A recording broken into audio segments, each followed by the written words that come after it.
thanks for joining for this episode of the TechSpective Podcast. I have Errol Weiss with me. So, Errol, if you want to give a little bit of introduction and background. Tony, great to meet you here. Great to be here. So I'm Errol Weiss. I'm Health-ISAC's Chief Security Officer. Health-ISAC stands for Health Information Sharing and Analysis Center.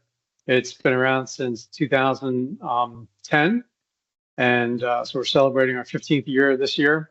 And the whole idea really is about providing a forum for members to share threat information, incident information with each other, best practices and whatnot with each other. There's ISACs for all of the different critical infrastructures, and each one obviously focuses on the needs of their respective members. Okay. Yeah, I remember, and so it was actually probably just right after 2010, but when Operation Night Dragon happened in China, which I want to say was like 2011. But there was the whole thing where, Google was the one that kind of first came out publicly and said, "Hey, here's what we're seeing. Here's the indicators of compromise that we're seeing." And then all of a sudden, all these other vendors were like, "Oh, well, we were seeing stuff too. We just weren't going to say anything." But now that Google did, that opens the floodgates. And I had a conversation at the time with George Kurtz, who was then at McAfee, right. and we talked about that and about how valuable that was. That Google publicly disclosing what happened allowed for this collaboration to occur. For everyone else to say, "Okay, well, I guess it's fair for us to share this information."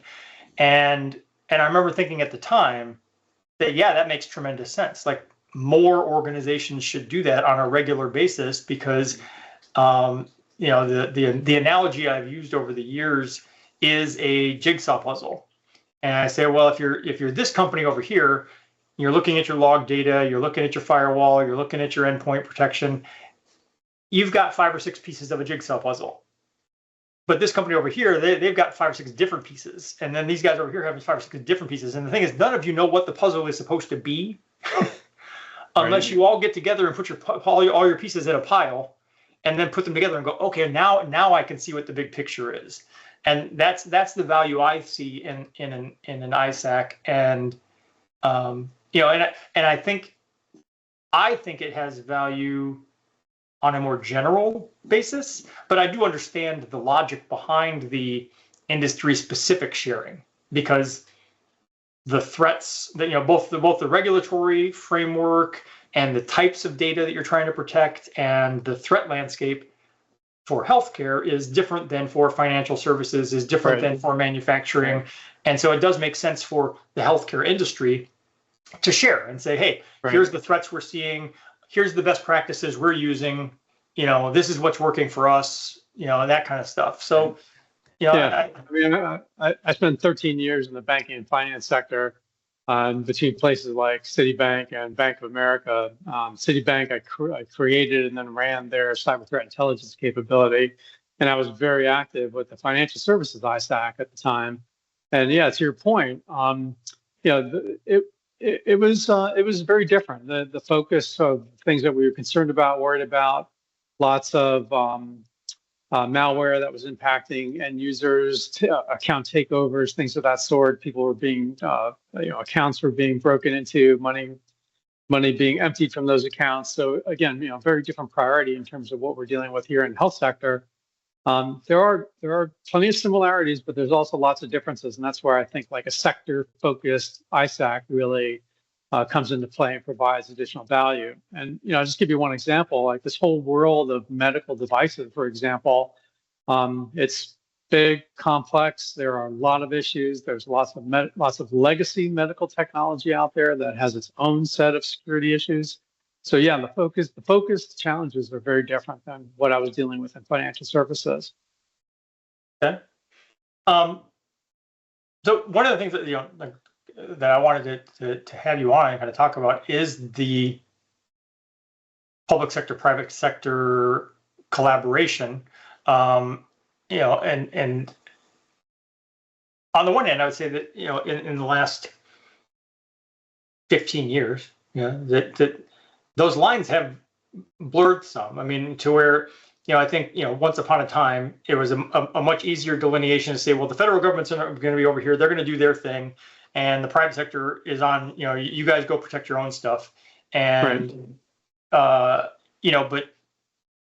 over time, we see a lot more blurred lines between what is a nation state attack, what is not a nation state attack. And, I read a couple of different books recently that have talked about some of the key events, like the Sony hack by North Korea, and saying, okay, well, some people would look at that and say, well, that is a private sector company. That's a you problem.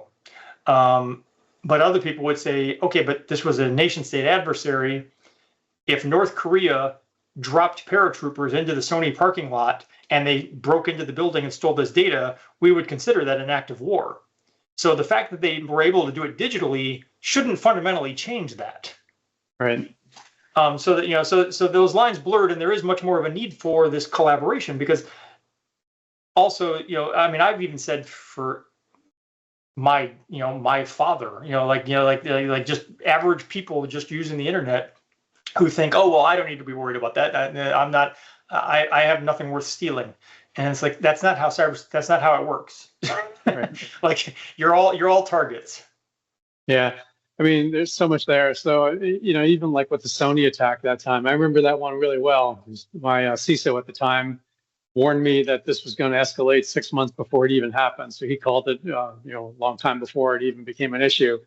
And I think, the thing where that really escalated into more of a nation state issue and involvement by the public sector and the government, when it escalated and there were actual threats of physical violence at movie theaters that dared to show that movie at the time, that became a very real issue, I think, for the government. And that's where the government stepped in and provided, I think, appropriate pressure, and the North Koreans backed down at that time. Sure. Yeah. But so as Health-ISAC, so you've got a coalition of companies and individuals across healthcare who are collaborating, sharing intelligence, sharing best practices, and working to figure out how to navigate all of that. I assume there is a relationship, a collaboration with some public sector organizations and agencies as well. So I guess, let's start there. Like, tell me about that. Like, How is that collaboration? What is the balance? Yep. So I'll kind of start off with, again, looking at the time I was in financial services, and I thought we had a pretty robust sharing between members in the private sector and a really good relationship with the private sector entities that we dealt with mostly at the time. Of course, finance was U.S. Treasury and DHS, of course. When I got to the health sector, I was really blown away with the level of collaboration, cooperation, sharing, the spirit of people that really wanted to be able to work with each other and help each other out. So I think it's even better in healthcare. On the public sector side, I think that there was a good amount of sharing that was happening with HHS, Health and Human Services, and also with CISA, that was part of DHS at that years ago. But there was a good amount of sharing. And, I think as we talked earlier about kind of the warm up into this session, there's certainly been lots of changes that we've seen happening in this administration since January. And it's some of the things that we've been talking about, again, is while things like the ISAC are very much private sector led, and we will continue to operate, we're not reliant on any federal funding or any kind of federal grants or anything of that sort. We will continue to operate as normal. The thing that's missing now, again, from all the things that we can read that's happening today, is there's certainly a drawback in the level of participation that we're seeing from the government. And it's everything from HHS, CISA, FDA, and other agencies, including law enforcement, that we would normally see attending our weekly meetings, bi-weekly, monthly meetings that we have had set up for years.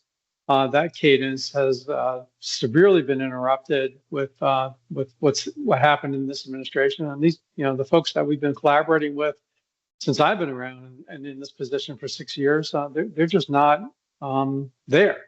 Either they're not showing up or they come to the meetings, but they're not saying anything. So it's really unfortunate to see that.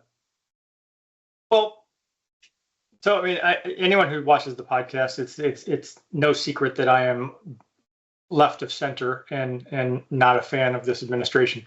That said, just taking this from trying to be as objective as possible. Right. I feel like my level of faith in those organizations is deteriorated as well. Like, even if the FDA and HHS and CISA showed up to share information with me, given the way those things are being managed and the people who've been put in charge of them, I don't have the same level of respect in their integrity and credibility. And I say that even as someone like, I'm generally politically active, so it's like I more so than like average people, I think, have no idea what's going on day to day. Like, I am generally engaged and politically active. And there's always, some elections you win, some elections you lose, things change, other people are put in charge. And generally speaking, it's like, well, I might not fully align with whoever's in charge, but at least I respect their pedigree. I respect that they know what they're talking about, that if you're going to have a Surgeon General of the United States, he's at least an actual medical doctor that we can all agree on. That we can agree actually graduated from a college. When you start putting people in these positions who I don't feel have the background, have the experience, and are running them in a certain way, I'd be inclined, if I was in Health-ISAC and I was at a meeting and those people showed up, I'd be inclined to dismiss a lot of what they said anyway at this point. Yeah, I think from my perspective and what I've been seeing happening at sort of this at this level of collaboration and the working level at the analyst level, to me it's concerning that they're just not showing up or they're not able to contribute to meetings. And so I see sort of an immediate impact, like looking at the calendar there, it's been a little over a year since the Change Healthcare incident back in February of 2024.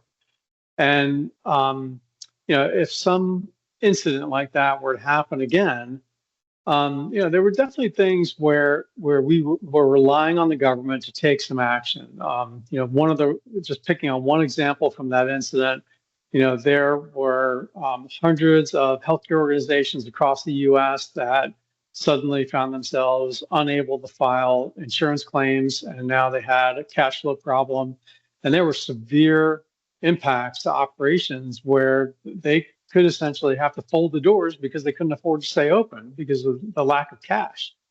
And the government stepped in with some loans or helped implement some loan programs at the time. So, I mean, to me, it's things like that where we need the government to be able to step in quickly and do things. Now, if something like that were to happen today, I don't know if there's the workforce behind that could actually step in and help in a situation like that. I look at the FDA and think about what's happening in terms of approvals of medical devices that are going through various stages of post-market approvals. Is that process going to slow down? So are med device manufacturers going to see a slowdown in approvals of their devices? I mean, I just think about the innovation, creativity that's happening in that space that could be impacted by all this. So, yeah, I'm also concerned about it. So two things. First, I was gonna caveat my own thing and say, also traditionally, leadership changes, but the people who actually work in the trenches, I have a healthier respect for, in terms of, like, they're just trying to do their jobs. They're there for the mission. They're trying to do their jobs. They don't really care which way the political wind's blowing, more or less. Right. Generally. that too, I feel, has been disrupted because of the level of like dismissals and firings and and the loyalty tests being put in place or whatever. Where I'm like, before I might have said, okay, well, I don't like the guy who's leading this organization, but I trust the person who's showing up to this meeting.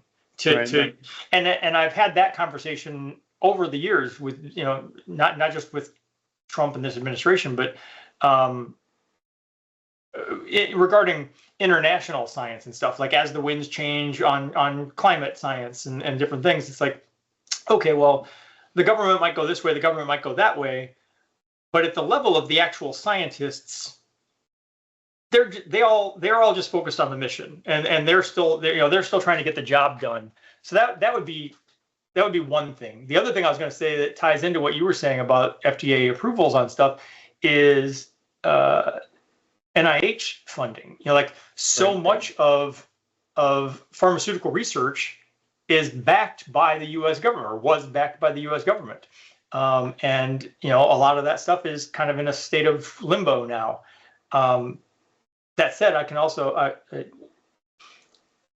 I had a conversation with someone earlier who tried to have a more pragmatic look at these things and said, well, is that necessarily a bad thing? I mean, the pharmaceutical industry isn't short of cash.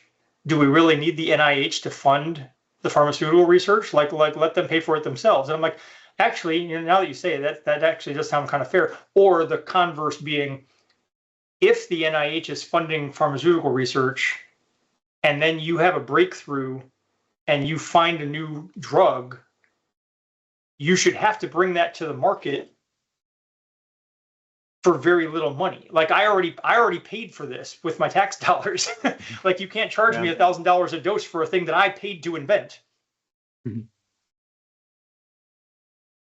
So, yeah, I think we could apply a little bit more of a methodical approach to what's happening and sort of the cutbacks and whatnot. I mean, I think everybody would agree there's always opportunity to do some trimming and whatnot, but I think a little bit more methodical would be what I would ask for.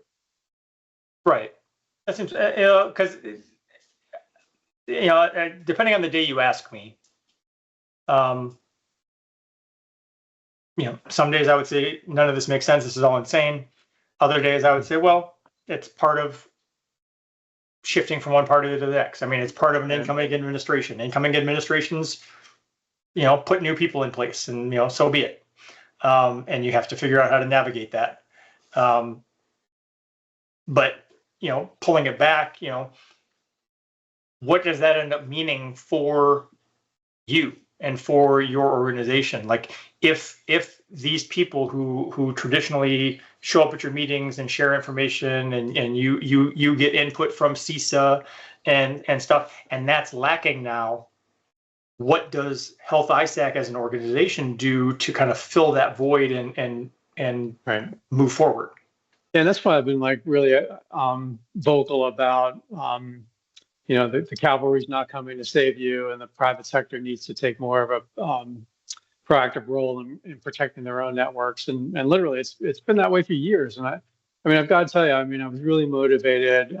This happened in 2011. Ray Kelly, the former NYPD police commissioner, was being interviewed by 60 Minutes. And I'll paraphrase here, but he basically was asked, why are you spending billions of dollars on intelligence and building out a command center in New York City? I think the implication there was it's more of a federal government type of a position to be able to do things like that. And Kelly's response essentially was, I'm not sitting around waiting for the federal government to help me or protect New York City. And he took matters into his own hands. And I think, that really motivated me a long time ago to do sort of the same thing. And it was really, we have to take our own, we have to be in control. We have to protect our own networks. We've got to take the initiative to spin up appropriate cybersecurity budgets, train cybersecurity staff, implement, secure policies and whatnot, and get out there and help protect our networks. And so, a lot of cases, what I would say now in response to what's been happening with the administration is, we do need to take matters into our own hands. We need to be protecting our own networks. And for us at Health-ISAC and many of the other ISACs, it's really business as usual. Again, like I said earlier, we're not reliant on government money. We're going to miss the collaboration from some of our government partners who are unable to participate, but we will welcome them back when they can come back. Yeah, and that I think it's a healthy balance, but I also think it's a challenging balance. I mean, so whether you're Health-ISAC or if I look at our relationship with NATO and our European allies, on the one hand, I look at it and I say, well, I think it's tragic. I think it's a huge mistake for the United States to treat our allies the way we're treating our allies, and to kind of surrender our role in these organizations. That said, I think it ends up being a good thing for the European Union to recognize that they have been overly reliant or overly dependent on one nation to provide that defense, and for them to step up and go, oh, wait, maybe we should be able to do more of this on our own. But ultimately, hopefully, it pans out where, okay, but we're still in NATO and we're still all on the same team.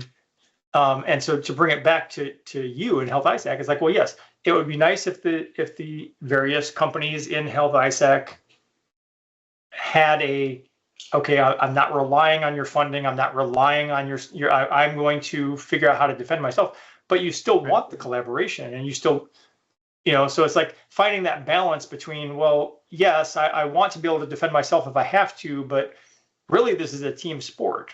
And the other aspect on that real quick is, I think a lot of people, especially now, as we watch kind of the things that are cut, by DOGE, and they say, well, why are we paying $100 million for this? Why are we paying $1 billion for this? Let's cut all these programs. My take on this, and I've said this in a previous podcast, is you have to take a step back and understand the broader strategy. Like the United States government is not and never has been running a charity. Like, they're not just passing out money for the sake of passing out money. If you look at something and you think, wow, that seems like it doesn't make any sense, why are we giving $100 million to that thing? You have to step back and understand, okay, well, what was the strategy? Like, how did that benefit us? Because we only do things that benefit us. Whether that's, collaborating with the private sector to improve cyber defenses for, across the board, or it's donating, $100 million to, fight a disease in Africa. It's like, we're not doing that because we want to save people in Africa. We're doing that because we want to save people in the United States. Right. Yeah, like you mentioned earlier, I think one of the things that we're going to continue to watch is sort of that level of international cooperation, collaboration, and information sharing. And so I'm hoping that we, for example, Health-ISAC, we've got members in 140 countries globally. And I'm hoping that we can continue to see sort of that level of, and that spirit of collaboration and cooperation globally, and that, these political winds aren't shifting and putting pressure on different countries to potentially end their participation in some of the sharing. I think that would be tragic because, as you said, right, it's a global team sport. We're all playing together in this. We're all trying to help each other out. And, frankly, someone is always the first to see something. So if you can participate in that network, and whether it's hitting me in New York or Sydney, Australia, somebody's going to benefit from it on some side of the globe that wouldn't necessarily have it before. So, I'm hopeful for that. Yeah, because there's one philosophy of the philosophy of small government, and saying, well, the federal government shouldn't be doing all of these things. State and local governments should handle stuff on their own. It's like, okay, well, that's fine and dandy, I guess, as long as they can. Because, if a state and local government is the one that's in charge of protecting a water treatment facility, and they don't do it good, then that has impacts for everyone else. Right. And the same thing could be said of any private sector company. Is like I said earlier on, the lines are blurred. It's not a straight. Either you're a government agency or you're not. It's because everything is a 6 degrees of separation domino to something else. So if I can compromise you, then I can get to this, and I can get to that, and eventually I do get to the Pentagon. So there is everything's connected. Right. And if I'm the federal government and I say, well, that's not my problem, you're on your own, and it's like, well, okay, you can think that, but at some point, I'm not on my own. At some point, when I get compromised, it's going to impact you, and you're going to wish that you had done more to help me. Right. The same is true with the critical infrastructure and all the interconnected dependencies that we have on each other, right? So, power goes out. How much longer are businesses and other functions going to continue to be able to be provided? It's all of that, right? And to your point earlier, water's sort of key to like so many operations in multiple sectors as well. So you impact one critical infrastructure like that, you're going to see these cascading impacts across all the others. And I think again, that is another place where organizations like you mentioned water. I see some of the same challenges in small rural hospitals. They don't have the budget, they don't have the people necessarily to properly secure their networks. They need help. All right. And this is where I think this is another function where government could and should step in potentially to help either create incentives or create other programs where they can help fund appropriate cybersecurity for those kinds of organizations. Because it's, we've been doing this a long time and it's not happening. Yeah. Yeah. Because like I said, yeah, I look at it much more from a national and global perspective of everything being connected. And while I can understand the logic of someone looking and saying, well, why is the federal government helping, Sony? Sony made however many billion last year. Right. Let them pay for their own defense. And it's like, well, I can see that logic, but also that attack has repercussions. There's a domino effect. Like even if you just look and you say, well, the companies, the companies that can't afford to defend themselves properly, they'll go out of business. We'll have a Darwinian approach to this whole thing. And it's like, okay, well, so be it. But when that company goes out of business, now you've got all these people and families who no longer have incomes. And now all of the businesses that were around that business, the restaurants and the dry cleaners and the dentists, now they're going out of business too because their customers don't. So everything impacts everything. Yeah, what happens if one of those businesses is a hospital, right? Yeah. Well, and it's a very good point with the rural hospitals. Like I generally have been in, larger metropolitan areas. I've lived in the Chicago suburbs, the Detroit suburbs. I'm in the Houston suburbs. And so like, I don't see those things, but I have seen reports and stories of like, okay, yeah, but what happens when like the one hospital in an entire rural county gets shut down? Right. It's like, if you're not in an urban, suburban area, that one hospital is it. Right? Yeah. That one hospital is all you've got. Right. So yeah, that's a totally different, and I've been called on that in other avenues in the past, where like when in talking about access to free Wi-Fi, like many years ago, I wrote a story where I was basically like, yeah, I don't really see what the problem is. Like, there's a Starbucks in every corner, there's a McDonald's in every corner. Like, I can literally walk 10 feet in any direction and get free Wi-Fi. And someone was like, well, yeah, but go out to rural Texas. You're in the middle of the desert and there's no Wi-Fi for 50 miles. That's a different equation. Yeah. So, anyway. All right. Well, I mean, I guess I would open up to you to say, see if you have any other kind of thoughts or questions. But I think it's a good conversation, and I think it's a valuable conversation to have to talk about just that it's a challenge organizations are facing right now. It was a challenge organizations were going to face with or without this administration to continue to have the conversation about what's the appropriate level of me being able to defend myself versus me relying on someone else to help me. And, now given kind of the way things are playing out with this administration, it becomes much, I think, a much more existential question. Right. Yeah, I mean, to your point, right? Regardless, we've still got to stay up on top of all these cyber threats, all these vulnerabilities that are out there. Protecting those networks, putting mitigations in place, putting the recommendations in place in order to help secure those networks. but yeah, I mean, there's new ransomware, new victims almost every day in healthcare, and we need to do a better job of helping them to protect themselves. Okay. Well, I wish you all the luck in doing so. And I think fortunately there is an organization like Health-ISAC that regardless of what level of participation the federal government chooses to have, I think it's still a valuable, beneficial thing for the organizations within healthcare to be able to kind of share and collaborate on that level at least.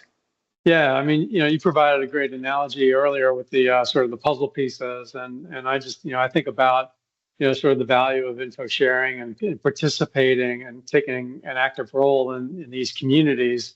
You learn, not only do you learn so much from others, and I've seen people grow career-wise by participating in these kinds of networks, but it's also about helping your organizations to protect themselves and recover faster. So, like as I said earlier, if you can connect with an organization that experienced a similar incident and learn from what they did, and you can use all that to recover faster, I mean, hey, that's a win, right? Absolutely. All right. Well, thank you. All right, Tony. Good to be here. All right. I appreciate you investing your time to listen to the podcast, but I also invite you to engage on social media. Please go like our Facebook page and follow at TechSpective on Twitter and Instagram.